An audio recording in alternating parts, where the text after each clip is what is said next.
sir, on Monday, the first week after the 26th, we saw, despite MAT being increased, we saw a 1.4% increase in IT index. What do you have to comment on that? How have they taken? Sir has told that all mid-size and small-size IT company would get affected. Their tax rate would increase. Though we saw a broader base, the whole market was cheerful. Was that the effect, that there were some other benefit that they saw? Specifically going to IT sector? I would rather say that the IT sector in general was not really expecting anything significant from the budget anyway. This MAT has been introduced. However, the IT stocks have gone up. The way I look at it is that they have gone up despite the increase in the MAT and despite nothing significant having come out of the budget. They have gone up for entirely different reasons. In fact, the major IT companies, they are looking at significant business growth in the coming business prospects. It is basically that. It is they are looking at significant rise in orders from so there is no perfect correlation that no, not necessarily. That has nothing to do with the budget. So can we see actual effect of the budget? Can we come to a broader conclusion? This 3% will not affect Indian IT industry that much, or will it be? It will not affect. In fact, significantly, it won't affect anybody for that matter. But there will I would go further and say that many industry leaders were rather expecting this.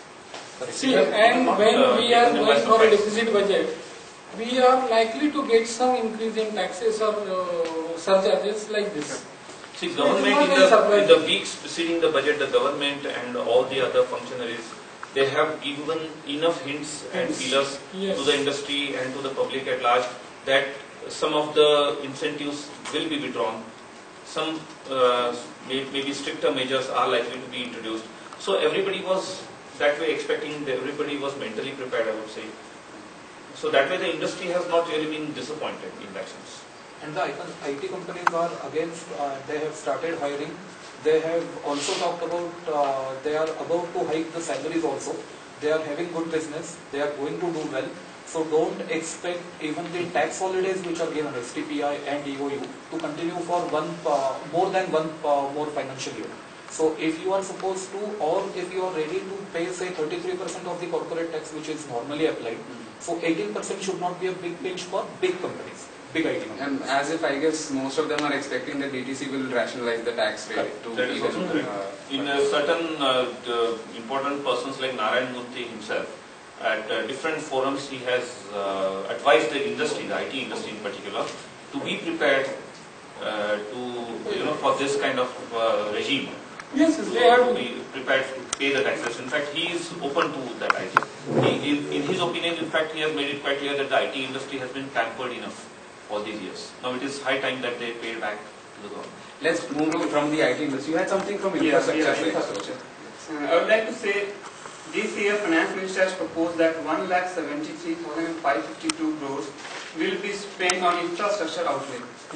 So, aren't we inviting an infrastructure bubble in our country? It's a huge amount of money which government is going to spend. Absolutely not. Because infrastructure is the need of the day. And unfortunately, along with this provision, Reserve Bank of India has suggested that they will be establishing a separate agency to refinance whatever finance has been given to infrastructure development agency. But 46. So bankers will be at comfort level. They can finance for infrastructure development and get it refinanced from the Reserve Bank of India. But 46% of the planned outlay being spent on infrastructure, and it will surely going to raise up the real estate prices in the coming years. Not necessarily. Not necessarily. To add one point to Sir's comment, that to sustain the current economic growth of your nation, the estimated figure says that you require around $300 billion investment in infrastructure to sustain your today's economic growth. Now, if you are supposed to reach that $300 billion investment in say foreseeable future, lot more than 1,73,000 crores would be required. And then it is not necessary that simply having 1 lakh crore rupees spent on infrastructure would increase the price of real estate, because there are many other sectors which are getting developed which may not necessarily increase the price of real estate. We appreciate the development of infrastructure if you consider that 40% of the agricultural produce is being wasted. Because Just it because is, infrastructure is not there. Secondly, we must also realize that although we have made significant progress in the last decade in terms of infrastructure, we are still far, far behind the rest of the world in terms of power, in terms of water, in terms of irrigation, in terms of telecommunications. There is still a lot of tremendous amount of work to be done.